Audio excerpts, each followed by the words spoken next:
Hello, I'm Lexi, and this is what you should know.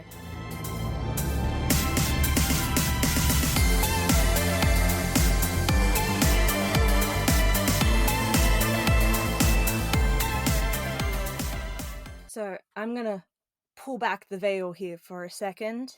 This is meant to be releasing on the 2nd of May, and I am recording it on the 24th of April. Why, you may ask? Because the 27th of April is my birthday, and it is going to be the first time I've done anything for my birthday voluntarily since 2018. 2019 was more like a hostage situation. And 2020, well, we know what 2020 did. We know what 2020 did.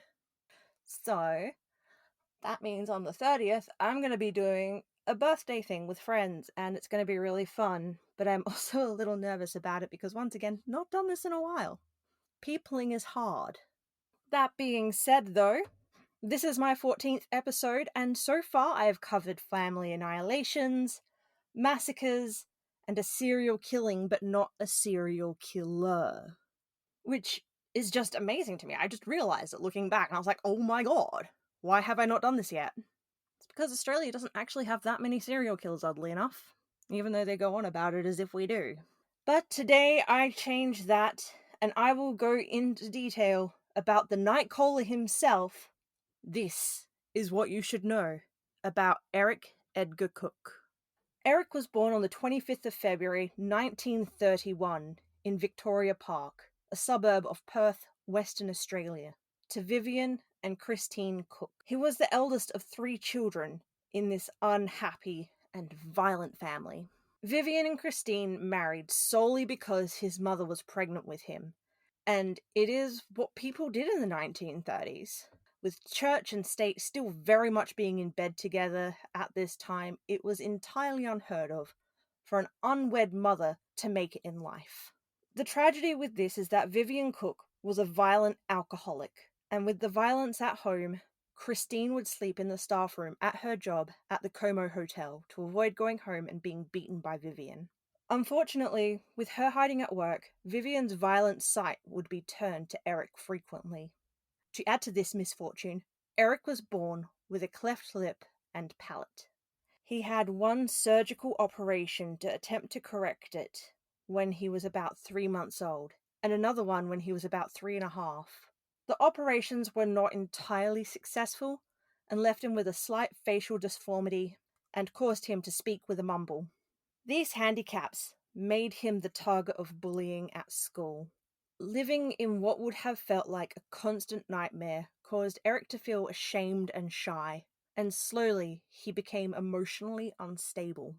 While Eric excelled in his classes, he was expelled from Subiaco State School for stealing money from a teacher's purse at the age of 6. He then transferred to Newcastle Street Infant School, where he was again the target of bullying. Unfortunately, this continued at every school he attended, including Highgate Primary School, Forest Street Primary School, and Newcastle Street Junior Technical School. At times he was placed in orphanages or foster homes. Similar to his mother, he would find a place to hide, and that would typically be underneath the house, or he would walk around the streets just to escape a night of his father's violence. Alongside regular beatings, Eric was considered a clumsy child, with a habit for constantly injuring himself and landing himself in the hospital for injuries, specifically injuries to his head. He was a child that was suspected to have brain damage and grew into a man with frequent blackouts and crippling headaches. It was later questioned whether or not these accidents were potentially repressed suicidal tendencies, and was once admitted to an asylum. His blackouts allegedly later stopped after an operation in 1949. It was at the tender age of 14 that Eric joined the Scarborough Junior Surf Life Saving Club, and his desperation for inclusion and admiration led him to steal a watch. He had it engraved to look like an award, to Cookie, from the boys of the SJSLC. On discovery of this theft and suspicion over other thefts from other lockers, he was rejected by the club. It was at this time that he left school to work as a delivery boy for Central Provisional Stores in order to support his family. He would give his weekly wages to his mother, who could not fully support the family with the money she earned from cooking and cleaning. Unfortunately, most of his jobs put him in hospital due to being particularly accident prone. One job caused him to be hospitalized after being struck in the nose by a winch. And at the age of 16, he worked as a hammer boy in a blacksmith section of a workshop where he suffered second-degree burns to his face from steam, jarred his right hand, and injured his left thumb. Starting at the age of 17, he spent his nights involved in petty crimes, vandalism, and arson. A cunning and clever criminal, becoming particularly skillful burglar who could get through the narrowest or highest windows, remove one louver to reach the key inside, and after popping open a back door for a quick getaway, steal while the owners were still at home without their knowledge. During this time, it also became apparent that he had inherited his father's terrible temper and had to serve 18 months in jail after burning down a church when he was rejected from a choir audition. Eric was so twisted that he would cut out newspaper accounts of his crimes to impress his acquaintances in an attempt to gain friends. As if this was something he could be so proud of. It was the 12th of March, 1949, that the police finally caught up with him and found evidence at his grandmother's house. Eric's fingerprints were matched to those found in another open case, and on the 24th of May, he was sentenced to 3 years in prison after being arrested for arson and vandalism. He was convicted of 2 charges of stealing, 7 of breaking and entering, and 4 of arson. He left many fingerprints and easy clues that would inadvertently teach him to be more careful in his future crimes. It was at 18 when Eric finally received the intervention he had needed years earlier. This was in an attempt to rescue him from a life of crime and early symptoms of schizophrenia when he was paroled after 3 months of his 3-year jail sentence. A Methodist minister, George Jenkins, offered to rehabilitate him, taking him into the South Perth Methodist Church. Eric also gained an active social life through acceptance by the young Methodists, where he enthusiastically embraced the Bible and classes. But Eric really was beyond help, later stealing from his Methodist friends. This church inadvertently introduced him to the wealth of the western suburbs when he started attending the Nedlands Methodist Church, and was welcomed into the parishioners' homes. At the age of 21, Eric joined the Australian Army. During his training, he was quickly promoted to Lance Corporal and was taught to handle firearms. His flair for fast and accurate shooting trained him in weaponry and helped satisfy his need to dominate. However, he was discharged 3 months later after it was discovered that, before enlistment, he had had a juvenile criminal record. He desperately tried to get back in, going so far as to travel to Melbourne at the age of 21 and joining there, but was discovered 3.5 months into weapons training. Eric returned to Perth in a further attempt to gain admiration. He lied about having been in the Korea War and having a metal plate in his head from injuries. On the 14th of November, 1953, Eric, then aged 22, married Sarah Lavin, also known as Sally, a 19-year-old waitress at the Cannington Methodist Church, which was demolished in 1995. During the 1950s and early 1960s, people in Australia considered life to be simple and safe, and would frequently leave their cars unlocked, and often with the keys still in the ignition. Due to this, Eric found it easy to steal cars at night, and sometimes returned stolen vehicles without the owners becoming aware of the theft. In September of 1955, after having crashed a car and requiring hospitalization, he was sentenced to 2 years of hard labor on a charge of unlawful use of a motor vehicle. He was ultimately released from Fremantle Prison just prior to Christmas of 1956. It was after his release he took to wearing women's gloves while committing crimes in order to avoid leaving fingerprints, which had been his undoing in relation to his prior breaking and entering convictions. It was another highlighted point that Eric took after his father. It appeared that Sally and Eric married due to her being pregnant to their first son, Tony, 6 months into their marriage.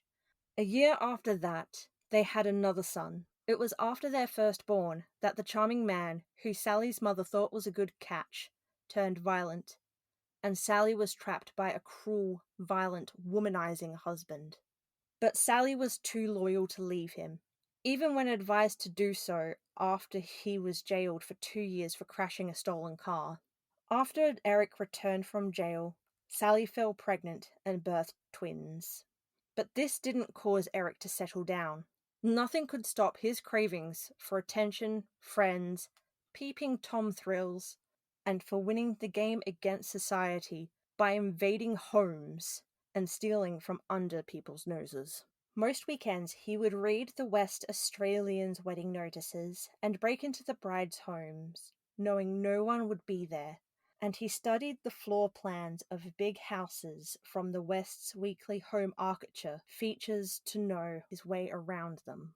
Even with having work and family, the pain of previous rejection had left him bitter. His first act of violence in September of 1958 may have sparked by failing to win over a young woman he once followed home from a bus stop, which on its own is a pathetic excuse. But he also used to watch her in her bedroom from behind the tree, which is just straight up creepy. He then stole her father's car and ran down Nell Schneider, who was cycling nearby, saying in his later confession, "I just wanted to hurt someone, and she was it for the night." Nell was Eric's first hit-and-run victim, and while she survived the hit-and-run, she was later diagnosed with chronic post-traumatic temporal lobe epilepsy. In a 2013 interview, Nell was quoted as saying, "I don't remember much from the first 2 years after Cook hit me. I had major seizures.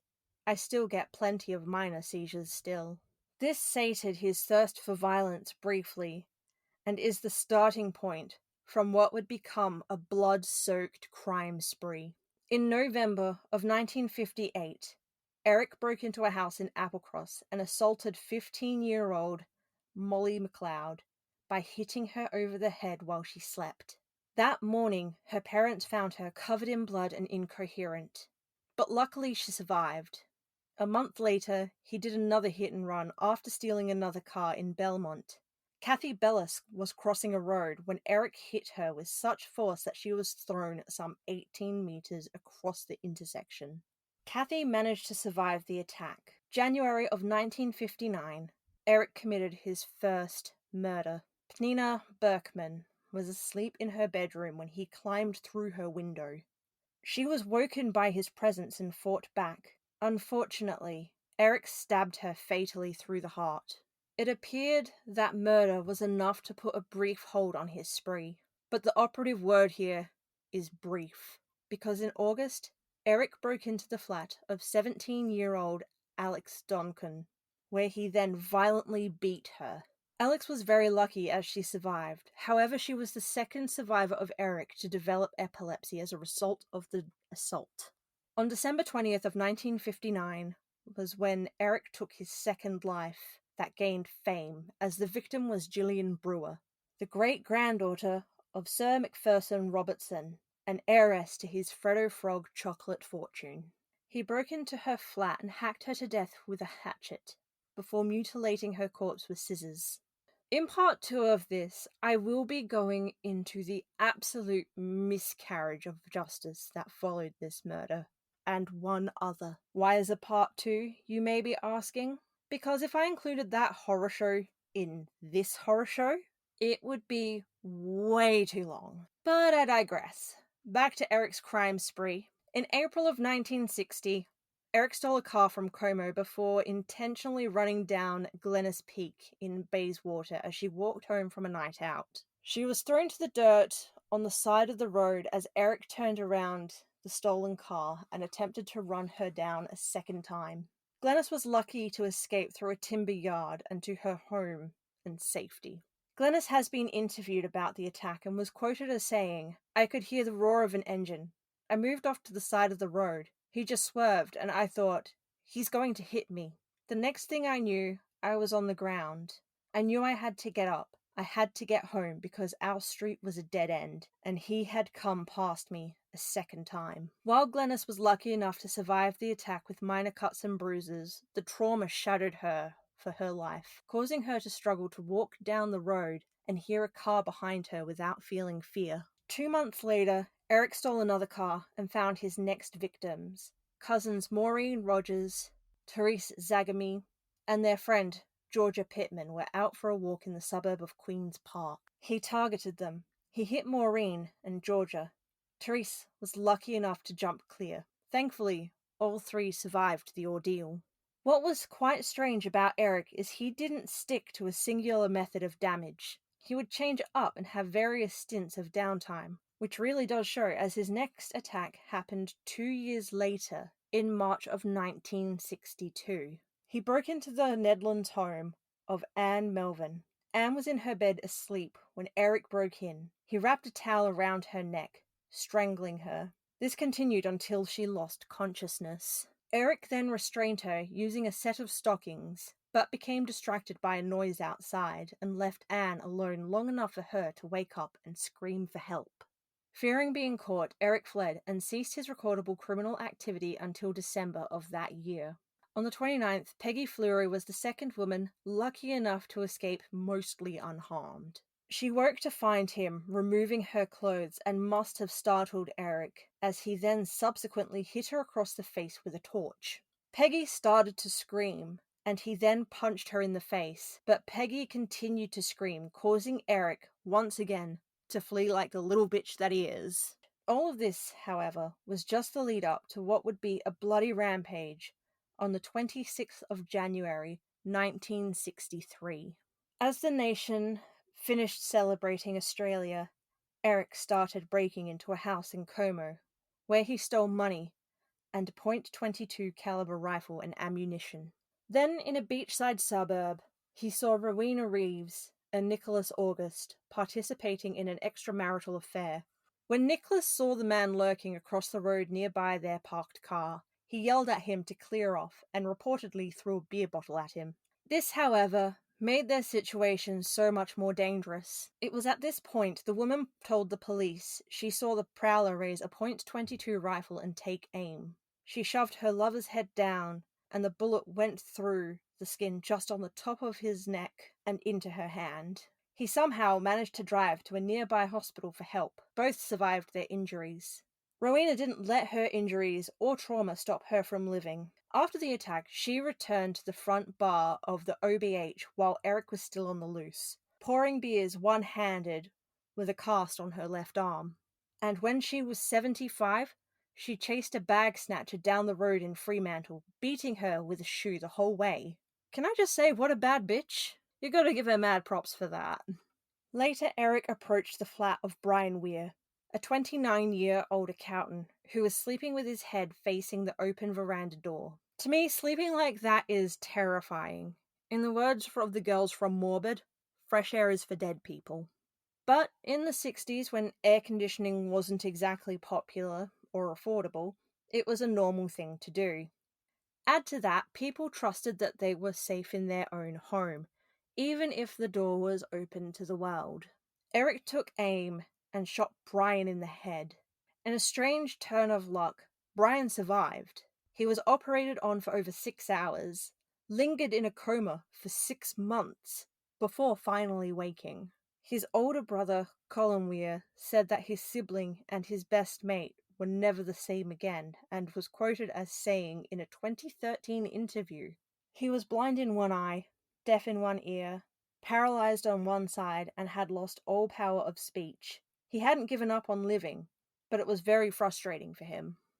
On September of 1965, the bullet fragments in Brian Weir's brain caused a seizure that ultimately killed him. The third victim for the night was a retired grocer called George Walmsley. Unfortunately, he didn't stand much of a chance as he was shot in the head as he answered the door.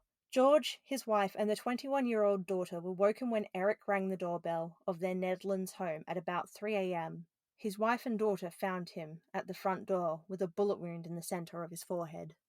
Western Australia was shaken, and a hunt for a spree killer started. On the 9th of February, Rosemary Anderson stormed off after an argument that likely would have been laughed off if Eric hadn't seen her walking alone that night. While she walked home, Eric ran her down with his car, killing her. This is the second case I will cover next week due to the fact that her boyfriend was sentenced for her murder. And if I am perfectly honest, the miscarriage of justice is a lot to take in. So, next week, I promise. What came next was one of the more gruesome crimes committed by this absolute monster. If you are feeling a little bit of shaken by everything, now is the time to skip forward for a little bit as it does get worse. Won't hold it against you, I promise.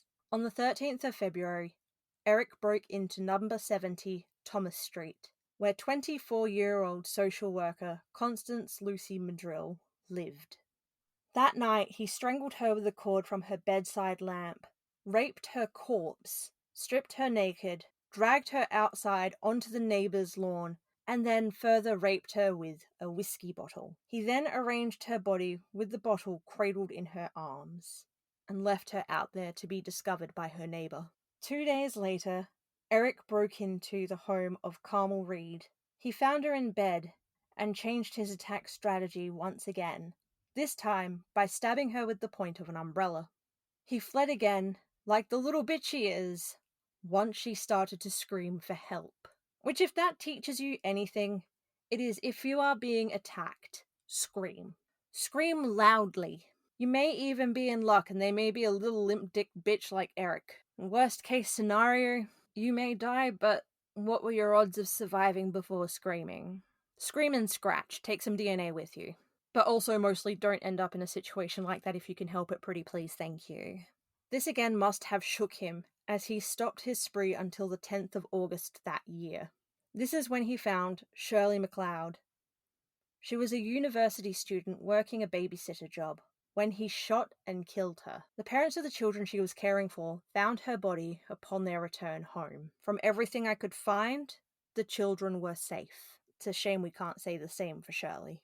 Throughout the police investigation, they collected fingerprints of more than 30,000 males over the age of 12, as well as locating and test firing more than 60,000 .22 rifles. The luck of the police changed when a rifle was found hidden in a Geraldton wax bush on Rockwood Street, Mount Pleasant, in August of 1963. The ballistics test proved that this was the same gun that had been used to murder Shirley MacLeod. Police took their chance and returned a replica rifle to the location and tied it to a bush using fishing line. They waited patiently when it was noted Eric was loitering in a car in the area several times and was apprehended when he tried to collect the weapon just after midnight on September the 1st. Initially, Eric continually denied the murder of Shirley, but he cracked after one of the detectives, Max Baker, snapped at him saying, "Cookie, you're gonna hang, you know? There's no doubt about it. You got a wife and kids, think of them. And then think about whether or not you're gonna be dragged to the gallows like a mongrel dog you are, or if you're gonna go there like a man." Eric then shocked them by confessing to his many crimes, including 8 murders, 14 attempted murders. He was convicted on a murder charge for one of his 5 Australia Day shooting victims. Eric demonstrated an incredible ability to recall the details of his crimes, regardless of how long ago they had happened. This included confessing to more than 250 burglaries, and was able to detail exactly what he took, including the number and denominations of the coins he had stolen from each location.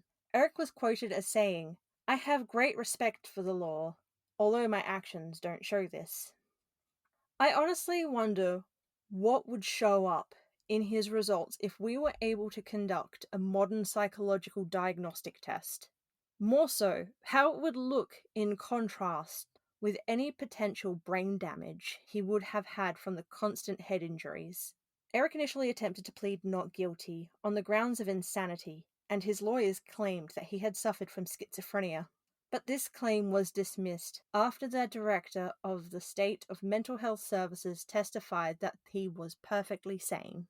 After this, the state would not allow independent psychiatric specialists to examine him On the 28th of November 1963, Eric was convicted of willful murder after a 3-day trial by jury in the Supreme Court of Western Australia before Justice Virtue.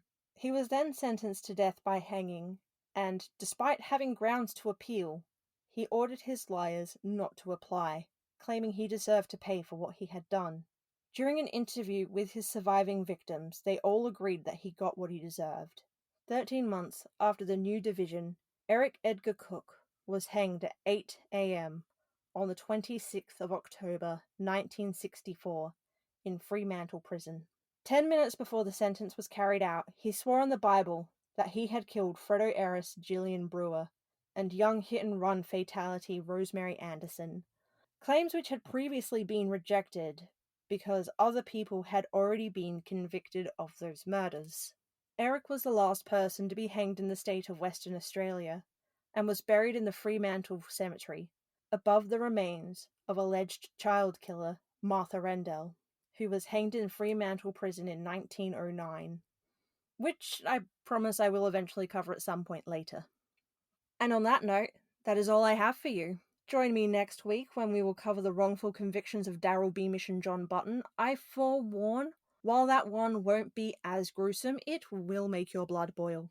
In the meantime, I will be posting pictures from this case on Instagram and Facebook under the title of What You Should Know Australia. You can send me an email if you feel it to whatyoушouldknowaustralia@gmail.com. If you feel so inclined, please give me 5 stars or say something nice. It would mean absolute world to me.